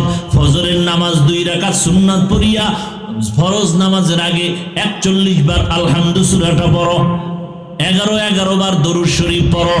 এরপরে তুমি পানির মধ্যে দম দাও, ঘরের সবাই পানি পান করবে, সব রোগের ঔষধ। সূরাটার নামই হলো সূরাতুশ শিফা। এত সুন্দর তেলাওয়াত কেন করতে পারেন না? কোরআন বুঝেন না? কোরআন তো আপনার ঘরে, পারেন না কেন? আল্লাহ কারে সবাই পারবে না, মুত্তাকিরা পারবে। বলে মুত্তাকি কাকে বলে? তাকওয়ার মান আছে আবার কম বেশি, 1 2 3 তাকওয়ার ক্লাস আছে, ক্লাস 1 আম খাস আকাসুল খাস। কোরআন তো তারাই পড়তে পারবে। ওরে যার মধ্যে গুনাহ ছাড়তে পারবে সে কোরআন ধরতে পারবে। যেই পাত্রে মধু আছে, কেরোসিন আছে, ওখানে মধু যাবে না, গুনার পাত্রে কোরআন ঢুকবে না। ওরে কোরআন তো তারাই পড়তে পারবে যারা গুনাহ থেকে বাঁচতে পারবে। আবার একদল তাকওয়া যার যত বেশি কোরআন সে বুঝবে তত বেশি। একজনে কোরআনের তর্জমাও পারে না, শুধু পড়তে পারে। আরেকজনকে আল্লাহ পাক আরেকটু তৌফিক দিবেন, তর্জমাও পারে। আরেকটু বান্দাকে আল্লাহ আরো তৌফিক দিবেন, সে ব্যাখ্যাও পারবে। ব্যাখ্যার মধ্যে আরো অনেক আল্লাহ পাক গভীরতার ইলম রাখছেন। এটা তাকওয়া যার যত বেশি, কোরআনের গভীর ইলম সে তত বেশি পাবে। তাকওয়ার মানদণ্ডে কোরআন বুঝবে। এজন্যই তো এক এক আল্লাহ ওয়ালার ব্যাখ্যা এক এক রকম, এক একটা কথার থেকে এক একটা ঘেরান আসে। আল্লাহ তাআলা বলেন, এ কোরআনের রুমুজ, এ কোরআনের হিকমত আল্লাহ তাকেই দান করবেন যে তাকওয়ার উপরে চলবে। हर के दारत खौफे हकदर दिल मदर जन्नतुल मअवा देहदुर मकाम। আল্লাহ তাআলার ভয়, তাকওয়ার মানে বেশি বেশি নামাজ পড়া না, বেশি বেশি তেলাওয়াত করার নাম তাকওয়া না, গুনাহ থেকে বেঁচে থাকার নাম তাকওয়া। এখন মুত্তাকি কারা? যারা তাকওয়া অর্জন করে, আল্লাহকে ভয় করে চলে। এখন সবাই তো বলবে আমরা আল্লাহরে ভয় করি। আল্লাহ কয় না, আমি কিছু নিদর্শন দিলাম, এই নিদর্শন যাদের মধ্যে দেখবা আছে প্রমাণ তারা মুত্তাকি। যাদের মধ্যে দেখবে নিদর্শন নাই তাদের মধ্যে তাকওয়া নাই। নিদর্শন 6টা। কয়টা? يؤمنون بالغيب ويقيمون الصلاة ومما رزقناهم ينفقون والذين يؤمنون بما أنزل إليك وما أنزل من قبلك وبالآخرة هم يوقنون। এই 6টা গুণ যাদের মধ্যে থাকবে, যাদের মধ্যে এই 6টা নিদর্শন দেখা যাবে। 1 নাম্বার নিদর্শন, যারা মুত্তাকি তারা অন্তর থেকে বিশ্বাস করবে গাইবের মালিক আমার আল্লাহ। 2 নাম্বার গুণ, যারা 5 ওয়াক্ত নামাজ কায়েম করে, ইউকিমুনাস সালাহ, নামাজ কায়েম করবে, ওয়া মিম্মা রাযাকনাহুম ইউনফিকুন, আল্লাহর পথে দান করবে। এরে আল্লাহর বান্দা, এদের মধ্যে প্রমাণ হবে আল্লাহর ভয় আছে। আল্লাহর ভয় যাদের অন্তরে আছে, ওই বান্দা আল্লাহর পথে ব্যয় করতে চিন্তা করবে না, আল্লাহর রাস্তা বন্ধ করে রাখবে না, নামাজ বন্ধ করবে না, তেলাওয়াত বন্ধ করবে না, গুনাহের ভয় অন্তরে নিয়া আল্লাহর মোহাব্বত নিয়ে চলবে। আল্লাহ বলেন, এ কোরআন তাদের জন্য হেদায়াত যাদের মধ্যে আল্লাহর ভয়। আজ এত বয়ান, এরপরেও কেন আমাদের পরিবর্তন আসে না? একমাত্র আল্লাহর ভয় আমাদের অন্তরের মধ্যে নাই। ওই আল্লাহর বান্দা ইখলাস নিয়ে চলো, তাকওয়া নিয়ে চলো, অল্প আমল নাজাতের দরজা খুলে ফেলবে। নবীজি বলেন, আখলিস দীনাকা ইয়াকফিকাল আমালুল কলিল। অল্প আমল নাজাতের জরিয়া হয়ে যাবে যদি আমলটা ইখলাস ওয়ালা হয়। ওই কথা বলতেছিলাম, জমিনের রাষ্ট্র ক্ষমতায় বসা সুলতান মাহমুদ গজনবী রহমাতুল্লাহ আলাইহি, মনে আছে না নাই? সুলতান মাহমুদ গজনবী জিজ্ঞাসা করা হলো, এমন কোন আমলে আপনাকে আল্লাহ মাফ করে দিয়েছেন? বলে, এমন বড় কোনো আমল না, ছোট একটা আমল করেছি, ছোট, যেটা আসলে আমি আমল মনে করি না। বলে, সে আমলটা কি? বলে, আমি আল্লাহর কোরআনের সম্মান করেছি। একদিন আমি সফর করতেছিলাম, পাহাড়িয়া জঙ্গল পেরিয়ে যাচ্ছি, হঠাৎ রাতের অন্ধকার হয়ে গেল। আশ্রয়ের জন্য আমার প্রজাদের একটা বাড়িতে ঢুকলাম, ভাঙা ঘর। আমাকে থাকার জন্য দিল, রাত্রি যাপনের জন্য দিল এমন একটা ঘর, ছোট একটা ঝুপড়ি। যখন আমি ঘুমাবো, হঠাৎ করে আমি বিছানায় রাতের বেলা শুইলাম, তাকাইয়া দেখি আমার পায়ের কিনারায় উপরে একটা ছোট তাকের উপরে এক জিলদ কোরআন শরীফ রাখা। আমি চিন্তা করলাম, আমি এখানে ঘুমাবো আর পায়ের কাছে কোরআন শরীফ থাকবে, এটা হইল? আমি আমার আরামের ঘুমানোর জন্য আমি উঠলাম, সিদ্ধান্ত নিলাম কোরআন শরীফ অন্য জায়গায় রাইখা আমি আরামে ঘুমাই। আমি উঠলাম, আমি সুলতান মাহমুদ উঠিয়া কোরআনটা হাতের মধ্যে নিলাম, অন্য রুমে নিয়ে যখন রাখবো ভাব 2-3 কদম দিলাম, হঠাৎ করে আমার মাথার মধ্যে একটা চেপে আসলো, একটা আঘাত বাড়ি মারলো। দাঁড়ায় গেলাম, কে যেন আমাকে বলতেছে, অন্তরের এমন আবেগ আসতেছে, ও মাহমুদ, তুমি আরামে ঘুমানোর জন্য কোরআন তুমি অন্য জায়গায় নিবা। কোরআনের দাম এত কম যে নরমাল বিছানায় রাখবা আর তুমি আরামের বিছানায় ঘুমাবা কোরআন দূরে সরাইয়া। মাহমুদ, এটা কেমন হয়? মাহমুদ বলেন, আমার অন্তরে যখন আঘাত আসলো, আমি দাঁড়ায় সিদ্ধান্ত নিলাম, না, প্রয়োজনে আমি খারাপ ময়লা বিছানে থাকবো, কিন্তু আমার আল্লাহর কোরআন আমি সুন্দর জায়গায় হেফাজতে রাখবো। আমি উল্টা আবার ফেরত আসলাম, আসিয়া আমার কাপড় দিয়া, গায়ের চাদর দিয়া কোরআনটারে সুন্দর করে মুছলাম। এরপরে সুন্দর জায়গায় রাখিয়া আমি ময়লা বিছানার মধ্যে গিয়া রাত্রি যাপন করলাম। এই যে কোরআনকে একটু সম্মান দিয়েছি আমার আল্লাহর মোহাব্বতের জন্য, আমার আল্লাহ কোরআনের আদব রক্ষার কারণে আজ আমাকে মাফ করে দিয়েছি। এটা কোনো আমল স্বভাব বিবেকেও তো বাজে না, কিন্তু আল্লাহর কাছে এটা অনেক পছন্দ হয়ে গেছে। এই জন্য হাদিসে নবী বলছেন, ছোট আমলকে ছোট মনে করে ছেড়ে দিও না। হতে পারে ছোটটা আল্লাহর কাছে বড় হয়ে যাবে। আবার ছোট গুনাহকে ছোট মনে করে করিও না, হতে পারে ছোটটা বড় হয়ে যাবে। ওই যে বিড়ালের উপরে সামান্য জুলুম, জীবনের সব আমল বরবাদ। এলাকার মা বোনেরা, যুবক বাবারা, আল্লাহর ভয় অন্তরে জমা করো। সব বয়ানের মূল কথা হলো আল্লাহর ভয়। ওই তাকওয়া যদি আমার মধ্যে না থাকে, কোনো বয়ানে আমাকেও ধরবে না। রহমতের নবীর বয়ানে আবু জাহালকে ধরে না, কারণ ওর মধ্যে তাকওয়া আসে নাই। আর হযরত ওমরের মধ্যে এমন ভাবে এফেক্ট করেছে, ঈদের বন্ধ করে না, কান্না করে। ওমরে ফারুক রাদিয়াল্লাহু তাআলা আল্লাহর এত ভয়, দিনের বেলা বিচার করে, রাতের বেলা ঘুরে ঘুরে এলাকার খবর নেয়, আমার এলাকার মানুষের কি হালাত। খবর নিতে গিয়ে দেখে এক জঙ্গলের মধ্যে ঘর, ঘরের মধ্যে বাতি জ্বলে, মহিলাদের কণ্ঠের আওয়াজ। মা তার মেয়েকে ডাক দিয়া কয়, ও কন্যা সন্তান, তুমি বাজারে গাভীর দুধ বিক্রি করতে নাও, পানি বেশি দিয়ে নিও।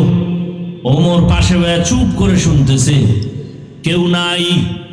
মেয়েটা মায়ের আওয়াজ শুনিয়া কয়, মা, দুধের মধ্যে যদি পানি দেই, ওমর যদি টের পায় আমার চামড়া তুলে ফেলবে। ওমর কই? কথা কয় না। মা কয়, এই তুই কি পাগল হয়ে গেলি? এই রাতের ভিতরে ওমর দেখবে কিভাবে? মেয়ে ডাক দিয়া কয়, মা, ওমর যদি আমাকে নাও দেখে, ওমরের আল্লাহ আমাকে দেখবেন। ওমর শুকর আদায় করে চুপ করে চলে গেছেন। পরের দিন আদালতে বসছেন, লোক পাঠায় বলে, যাও অমুক এলাকায় গিয়া ওই এক মহিলা বৃদ্ধা তার কন্যা সহ আমার কাছে হাজির করো। মহিলাকে যখন বলা হয়েছে, ভয় আতঙ্কিত হয়ে গেল। এতটা ভয়, মনে হয় আজ আবার ফাঁসি হয়ে যাবে, কারণ ওমরের মেজাজ গরম, কথার আগে তরবারি চলে। যখন ওমর ডাক দিছে আর উপায় নাই, যেতেই হবে। যাইতে যাইতে যাইতে যাইতে ওমরের প্রাসাদের কিনারায় কাঁপতেছে ভয়। খলিফাতুল মুসলিমিন বলেন, আম্মা জান, আপনার কোনো ভয় নাই, আপনার কপাল ধন্য, আপনার কপাল বড় দামি এক কপাল রে মা। এই যুগের মধ্যে এমন একটা কন্যা আপনি পেয়েছেন যে আপনি রাতের বেলা কন্যাকে বলছেন দুধে পানি বেশি দিবে, কিন্তু ওমরের অজুহাত দিয়া বাঁচতে গেল, আপনি তাও প্রশ্নবিদ্ধ করলেন। শেষ পর্যন্ত যেই মেয়েটা আমার আল্লাহর ভয় অন্তরে জমা নিয়ে আপনাকে জবাব দিছে, আপনি আর কথা বলেন নাই। এরে আম্মা জান, এই যুগে এত আল্লাহ ভীত নারী পাওয়া বড় কঠিন। এরে আম্মা জান, আপনার কপাল বড় ভালো। আল্লাহর ভয় যার অন্তরে থাকবে সে কোনোদিন প্রকাশ্যেও গুনাহ করতে পারবে না, অন্ধকারেও গুনাহ করতে পারবে না, কারণ ওই বান্দা বান্দির অন্তরে ভয়। আমি অন্ধকারে দরজা জানালা বন্ধ করেছি, কিন্তু কেউ না দেখলেও আমার আল্লাহ তো দেখতেছেন। দুনিয়ার সবাইকে ফাঁকি দেওয়া সম্ভব, আমার আল্লাহকে ফাঁকি দেওয়া সম্ভব না। ওমর ডাক দিয়া কায়ামা, আপনি যদি মনে কিছু না নেন, এমন একটা ভাগ্যবতী কন্যা পেয়েছেন, আপনি যদি রাজি থাকেন, আমি ওমরের ছেলের জন্য আপনার এই মেয়েটাকে বউ হিসাবে গ্রহণ করতে চাই। আল্লাহর বান্দি শুকর আদায় করে বলেন, খলিফাতুল মুসলিমিন, আমার কপালটা কি এতই ধন্য যে ওমরের সন্তানের জন্য আমার কন্যা হবে আমার জীবনের একটা পাওনা, আমার কন্যা হবে ওমরের ঘরের স্ত্রী, ওমরের সন্তানের বিবি, আমার জীবনের বড় একটা চাওয়া, এটা আমার জন্য বড় পাওয়া। ও খলিফাতুল মুসলিমিন, আমি কেন আবার রাজি থাকবো না? আমি আল্লাহর উপরে ভরসা করে রাজি হয়ে গেলাম। ও পর্দার আড়ালের মা বোনেরা, ও বৃদ্ধ বাবাজি, যুবক বাবারা, জীবনটা হেলায় খেলায় কত কাটাইবা? জীবনে তো গুনাহ কম করো নাই। ওরে মনে মনে কত চায় গুনাহ করতে, দাড়ি কাটলে না জানি কত মজা, নামাজ ছাইরা দিলে কি জানি মজা, পার্কে পার্কে ঘুরলে কি জানি মজা, ওরে নেশা পান করলে কি জানি মজা। আমরা এগুলো ভাইবাও এর থেকে ফিরে আসি, আর তুমি মজা মজা ভাবতে গিয়া সে মজা তো গ্রহণ করেই ফেলেছ। এখনো কি তোমার স্বাদ মিটে নাই? এখনো কি তওবা করবা না রে বাবা? আগামী কালকে বেঁচে থাকার গ্যারান্টি তোমার হাতে নাই। ওরে মনের আশা পূরণ করে গুনাহ তো কম করো নাই, নামাজ ছাড়লা, বেপরদায় চললা, আড্ডা দিলা, পার্কে পার্কে ঘুরলা, এখনো কি আমার মাওলার ভয় অন্তরে আসে নাই? তওবা করবা না? ঈদের আনন্দ বাদ দিয়া ওমরের মতো বান্দা যদি জাহান্নামের ভয় কাঁদে, তোমার আমার অন্তরে কেন ভয় নাই? আমার মালিকের ধরা থেকে কেমন করে বাঁচবারে বাবা? পায়ে হাত রেখে বলি, তওবা করো। মনের এতটুকু বুঝাও রে বাবা। তোমার মতো আবার কত জেনারেল লাইনের মানুষ স্কুল কলেজে পড়ে, নামাজ পড়ে, মা বাবার খেদমত করে, চাকরি করে, নামাজ পড়ে, ব্যবসা করে, নামাজ পড়ে, গাড়ি চালায়, নামাজ পড়ে, নদীতে মাছ ধরে, নামাজ পড়ে, কৃষি কাজ করে, নামাজ পড়ে। বলো বাবা, তোমার কপাল কেন এত খারাপ? তুমি এখনো কেন গুনার থেকে ফিরতে পারো না? ও বৃদ্ধ বাবাজিরা, ও পর্দার আড়ালের মা বোনেরা, আপনার মতো মা বোন এখনো আছে, পর্দা করে, নামাজ পড়ে, স্বামীর মাল হেফাজত করে, মোবাইলে গুনাহ করে না, সময় নষ্ট করে না। আপনারা কেন পারবেন না? ওরে জীবনে মার্কেটে দোকানে তো কম বেপরদার আড্ডায় ঘুরলেন না, এখনো কি তওবা করবেন না? আমার মাওলার আযাব কি দুর্বল মনে করেছেন? আরে গুনাহগার হইয়া কবরে গেলে শাস্তি কি দুর্বল মনে করেছেন? আমার আল্লাহ যত বড় তার আযাব তত বড়। আমার আল্লাহ যত বড় তার সূর্যের গরম তত বড়। আমার আল্লাহ যত বড় তার বানানো জাহান্নামের গরম তত বড়। ওরে গুনাহগার এক সেকেন্ডের জন্য আযাব সহ্য করার শক্তি কারো নাই। আল্লাহর কাছে 2 ফোঁটা চোখের পানি ছেড়ে তওবা করেন আর মনে মনে ডাকেন, হে মালিক, জীবনে গুনাহ তো কম করি না, এই অবস্থায় কবরে যেতে চাই না। এই গুনার কলঙ্ক নিয়ে আমি দুনিয়া থেকে বিদায় নিতে চাই না। এখনো সময় আছে, তওবা করো আর আমার মাওলাকে বলো, হে আল্লাহ, আমার মতো বান্দা বান্দি যদি নামাজ পড়ে, পর্দা করে, চাকরি করে, ব্যবসা করে, আমি কেন পারবো না? আজকে থেকে তৈরি হয়ে গেলাম, আর দাড়ি কাটবো না, নামাজ ছাড়বো না, বেপর্দায় চলবো না, মা বাবার সাথে বেয়াদবি করবো না, উলামায়ে কেরামের দোয়া নিয়া, শিক্ষকের দোয়া নিয়া, নবীজির আদর্শ মেনে চলবো। তওবা করার মতো যদি অন্তর তৈরি হয়, মুনাফিকি না থাকে, খাঁটি তওবার নিয়তে 2টো হাত আল্লাহকে দেখাইয়া দাও। আয় আল্লাহ, হাতগুলো কবুল করে নেন, তওবা কবুল করে নেন। আয় আল্লাহ, গুনাহমুক্ত জীবন দান করেন। আয় আল্লাহ, একজনের হাতও খালি ফিরাইয়া দিয়েন না। আয় আল্লাহ, খাঁটি তওবাওয়ালা জীবন দান করেন। তওবার উপরে মজবুত হইয়া চলার তৌফিক দান করেন, আমিন। আলহামদুলিল্লাহি রাব্বিল আলামিন। والصلاة والسلام على سيد الأنبياء والمرسلين وعلى آله وأصحابه أجمعين يا أرحم الراحمين يا أرحم الراحمين